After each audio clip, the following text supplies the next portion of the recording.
SV6 news కి స్వాగతం. ముందుగా హెడ్లైన్స్. రాముడు హిందువులకే కాదు ప్రపంచానికే దేవుడు ఫరూక్ అబ్దుల్లా.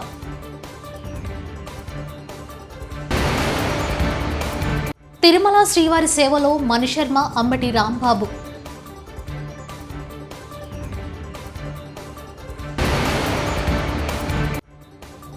సీఎం రేవంత్ రెడ్డిని కలిసిన మాజీ డీఎస్పీ నళిని.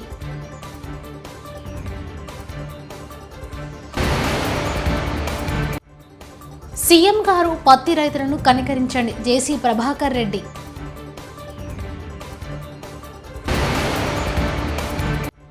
కాంగ్రెస్ ప్రభుత్వం ప్రకటించిన 6 గ్యారెంటీలను అమలు చేయడం అసాధ్యమని ఎమ్మెల్యే తలసాని శ్రీనివాస్ యాదవ్ అన్నారు.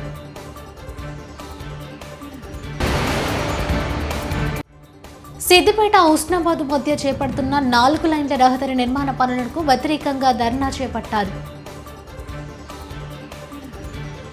అయోధ్యలో రామాలయం నిర్మాణానికి కృషి చేసిన ప్రజలందరికీ national conference chief Jammu Kashmir మాజీ ముఖ్యమంత్రి ఫరూక్ అబ్దుల్లా అభినందనలు తెలిపారు. ఇండియాలో సౌభ్రతత్వం తగ్గిందని, దానిని పునరుద్ధరించాల్సిన అవసరం ఉందని అన్నారు. శనివారం నాడు ఇక్కడ మీడియాతో ఆయన మాట్లాడుతూ రాముడు హిందువులకు మాత్రమే పరిమితం కాదని, ప్రపంచంలోని ప్రతి ఒక్కరికి చెందిన వాడని అన్నారు. ఈ విషయం యావత్ దేశానికి తాను చెప్పదలుచుకున్నానని అన్నారు. ప్రపంచంలోని ప్రజలందరికీ రాముడు దేవుడని, ఆ విషయం పుస్తకాల్లో కూడా రాసిందని చెప్పారు. తిరుమల శ్రీవారిని ఏపీ మంత్రి అంబటి రాంబాబు, సంగీత దర్శకుడు మణిశర్మ శనివారం దర్శించుకున్నారు. వీఐపీ ప్రారంభ విరామ దర్శన సమయంలో స్వామివారి సేవలో పాల్గొన్నారు. తీతీదే అధికారులు వీరికి స్వాగతం పలికి దర్శన ఏర్పాట్లు చేశారు. అనంతరం రంగనాయకుల మండపంలో పండితులు ఆశీర్వచనం చేసి స్వామివారి తీర్థ ప్రసాదాలను అందజేశారు.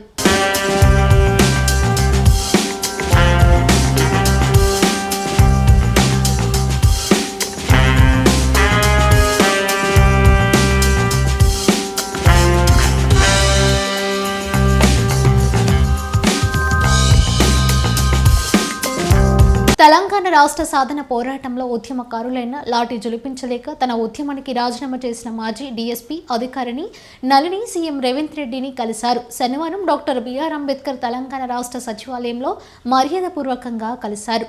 తెలంగాణ సాధన కోసం తన ఉద్యమాన్ని సైతం త్యాగం చేసిన నళిని తిరిగి ఉద్యోగం ఇవ్వాలని ఇటీవలే జరిగిన పోలీస్ శాఖ సమీక్ష సమావేశంలో సీఎం రేవంత్ ఆదేశించిన విషయం తెలిసిందే. తిరిగి డీఎస్పీగా ఉద్యోగం ఇవ్వలేకపోతే అదే స్థాయిలో మరేదైనా ఉద్యోగం ఇచ్చే అంశంపైన ఆలోచించాలని సూచించారు. అవసరమైతే తనను కలిసేందుకు నళినికి అవకాశం కల్పించాలని అధికారులకు సూచించారు. ఈ నేపథ్యంలోనే నళిని ఈ రోజు సచివాలయంలో ముఖ్యమంత్రి రేవంత్ రెడ్డిని కలిశారు. పుష్పగుచ్చం అందించి అభినందనలు తెలిపారు. కాగా ఆత్మీయ మార్గంలో నడుస్తున్న ఆమె సీఎంకు కొన్ని పుస్తకాలు అందజేశారు. సంగారెడ్డి జిల్లా పటాన్చెరు నియోజకవర్గం అమీర్పూర్ మున్సిపల్ పరిధి పంతంకొమ్ము 7వ వార్డుల్లో రాష్ట్ర ప్రభుత్వం ప్రతిష్టాత్మకంగా చేపట్టిన అభయహస్తం ప్రజాపాలన కార్యక్రమానికి ముఖ్య అతిథిగా వైద్య ఆరోగ్య శాఖ మంత్రి దామోదర రాజ నరసింహ హాజరయ్యారు. ఈ సందర్భంగా మాట్లాడుతూ ప్రభుత్వానికి ప్రజలకు ఏదో వెలితి ఉందని దాన్ని తీర్చడానికి ప్రజల వద్దకే పాలన అనే ఉద్దేశంతో ఈ ప్రజాపాలన కార్యక్రమాన్ని తీసుకువచ్చామని, కావున ఈ ప్రభుత్వం ప్రవేశపెట్టిన పథకాలను ప్రతి ఒక్కరూ సద్వినియోగం చేసుకోవాలని ప్రజలకు పిలుపునిచ్చారు. నిర్వహిస్తున్న ప్రజాపాలన అనేది ప్రభుత్వం ప్రజల ముందుకు రావాలి, ప్రజల యొక్క ఇబ్బందులు ప్రత్యేకంగా సంక్షేమానికి సంబంధించిన ఇబ్బందులు, అర్హత ఉండి కూడా మాకు సంక్షేమం అందుతలేదు, ఏదో ఒక వెలితి ఉన్న ఎమ్మెల్యేలు పత్తి రైతుల వైపు కన్నెత్తి చూడడం లేదని జేసీ ప్రభాకర్ రెడ్డి మండిపడ్డారు. అనంతపురం జిల్లా పెద్దవడ్గూడూరు మండలం లుక్కంపల్లిలో జేసీ ప్రభాకర్ రెడ్డి పత్తి రైతులతో సమావేశమయ్యారు. ఈ సందర్భంగా ఆయన మాట్లాడుతూ పత్తి రైతులు పూర్తిగా నష్టపోయారని తెలిపారు. ప్రభుత్వం కనీస ధరకైన పత్తిని కొనుగోలు చేసి రైతులను ఆదుకోవాలని విజ్ఞప్తి చేశారు. పరిస్థితి ఎట్లుందంటే ఒక ఆయన ఆత్మహత్య చేసుకునే పరిస్థితి వచ్చింటే పరిగెత్తుకుంటా వచ్చినాం ఇక్కడికి. ఇప్పుడు నాకు అర్థం కావాలి, ఎమ్మెల్యేలు పొద్దున్న సీట్ల కోసమైనా ఎట్లా మీరు గెలిచారు? ఎందుకంటే ఎప్పుడన్నా రైతాంగం గురించి పట్టించుకుంటే గెలుస్తారు.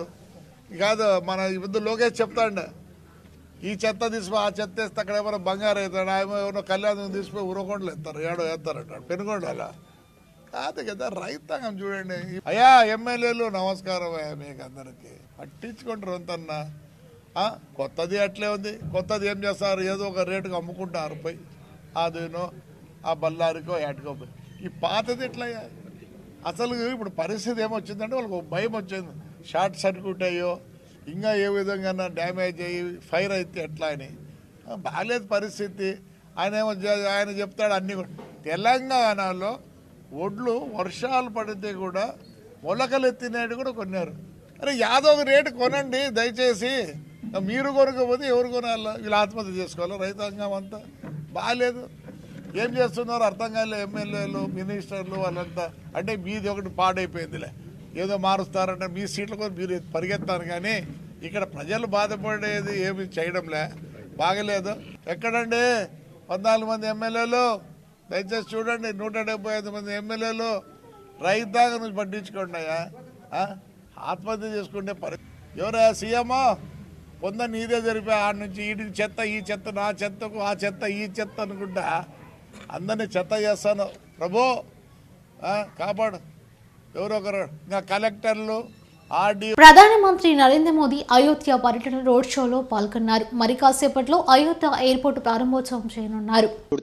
जिसको कि आउटर बाईपास रोड कहा जाता है, वहां से होते हुए आप सीधे जो नया घाट का निर्माण किया गया है लता मंगेशकर चौक, वहां पर प्रवेश कर सकते हैं। और 6 से 8 लेन की बड़ी सड़क बनाई गई है, बिल्कुल चौड़ीकरण किया गया है, पूरा विकास पुनर्विकास किया गया है सारी सुविधाओं का। और తమ సమస్యలను పరిష్కరించాలంటూ అంగన్వాడీ కార్యకర్తలు ఆయాలు చేపట్టిన సమ్మె శనివారం 19వ రోజుకు చేరుకుంది. రాష్ట్రంలోని అన్ని జిల్లాల వ్యాప్తంగా వివిధ రూపాల్లో కార్యకర్తలు నిరసన వ్యక్తం చేస్తూనే ఉన్నారు. ఇవాళ పలు చోట్ల మంత్రుల ఇంటి ముట్టడికి యత్నించారు. గుంటూరులోని శ్యామలా నగర్లో మంత్రి విడుదల రజని ఇంటిని అంగన్వాడీలు ముట్టడించారు.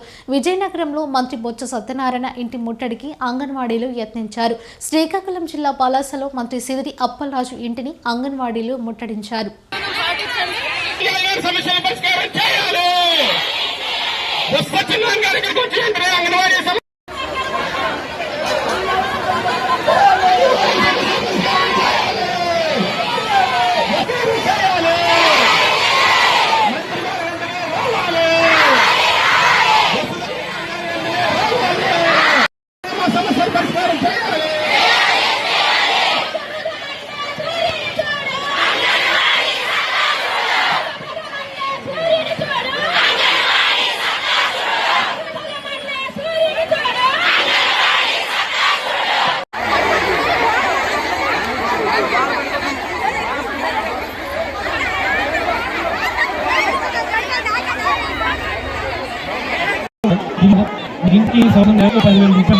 విశాఖపట్నం జిల్లా సింహాచలంలోని శ్రీ వరాహ లక్ష్మీ నరసింహ స్వామి వారిని శనివారం వేముల నియోజకవర్గం ఎమ్మెల్యే మాజీ మంత్రి ముత్తంశెట్టి శ్రీనివాసరావు స్వామివారిని దర్శించుకున్నారు. వీరికి ఆలయ డిప్యూటీ కమిషనర్ సుజాత, సహాయ కార్యవర్గ నిర్వహణ అధికారి బ్రహ్మరంభ స్వాగతం పలికి ముందుగా కపస్తంభం ఆలింగనం తదుపరి స్వామివారికి అందజేశారు.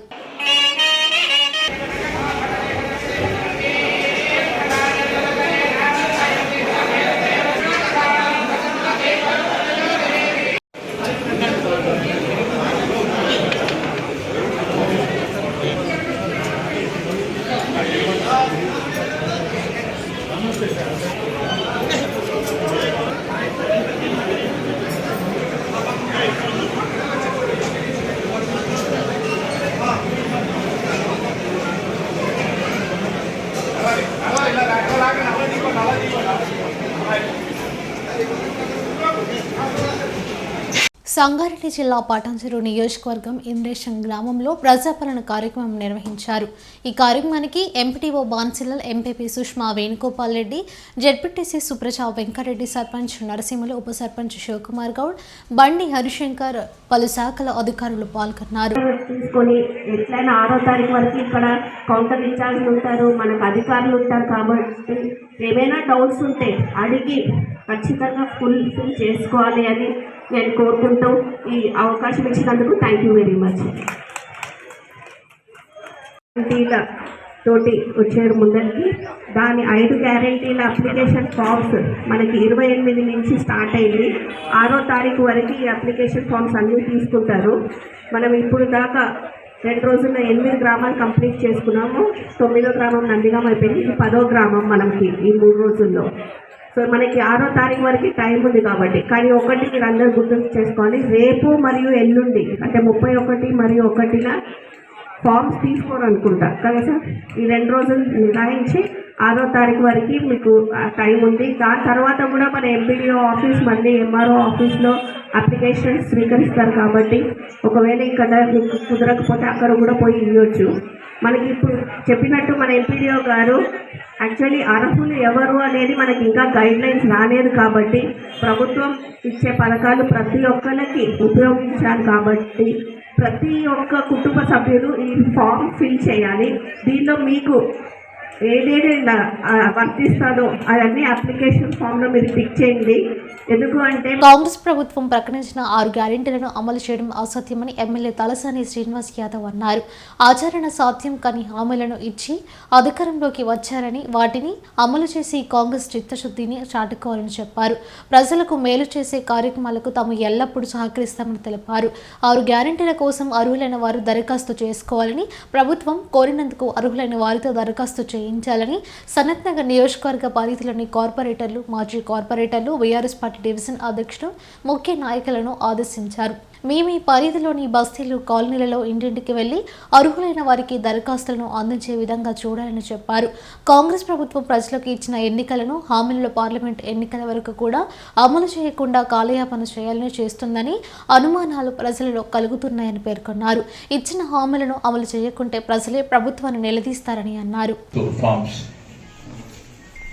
దీనేంటంటే మన డివిజన్ అధ్యక్షులు కానీ, మన కార్పొరేటర్లు, మన నాయకులు, మన మాజీ కార్పొరేటర్లు, యువకులు దీన్ని ఏంటంటే ప్రతి ఒక్కరిని ఇంటింటికి ఫస్ట్ ఫిలప్ చేయమని చెప్పాలి. ఒకవేళ ఫామ్స్ దొరకకపోతే జిరాక్స్ చెప్పండి. ఎందుకంటే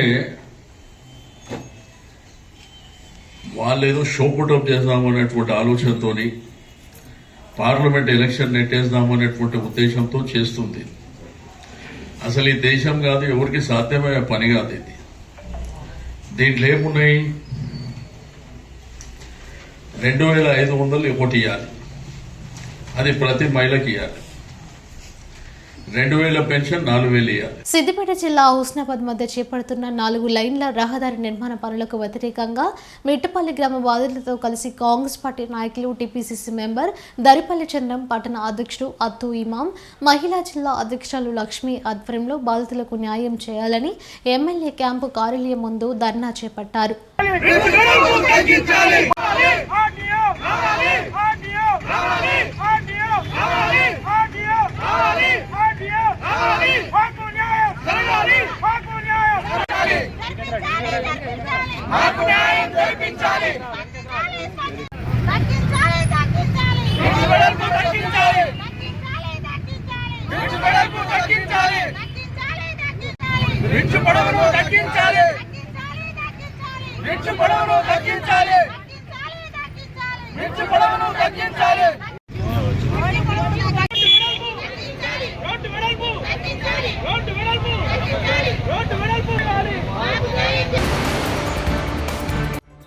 రాముడు హిందువులకే కాదు ప్రపంచానికే దేవుడు. ఫరూక్ అబ్దుల్లా.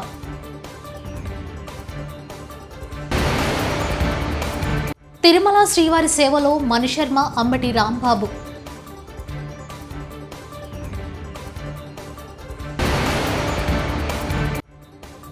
సీఎం రేవంత్ రెడ్డిని కలిసిన మాజీ డీఎస్పీ నళిని.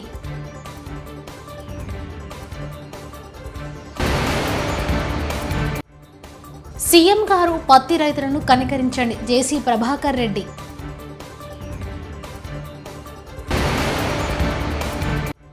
కాంగ్రెస్ ప్రభుత్వం ప్రకటించిన 6 గ్యారెంటీలను అమలు చేయడం అసాధ్యమని ఎమ్మెల్యే తలసాని శ్రీనివాస్ యాదవ్ అన్నారు.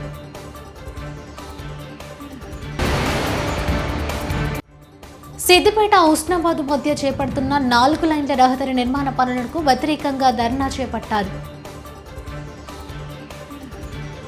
ఇవి బులెటిన్ విశేషాలు. చూస్తూనే ఉండండి SV6 న్యూస్.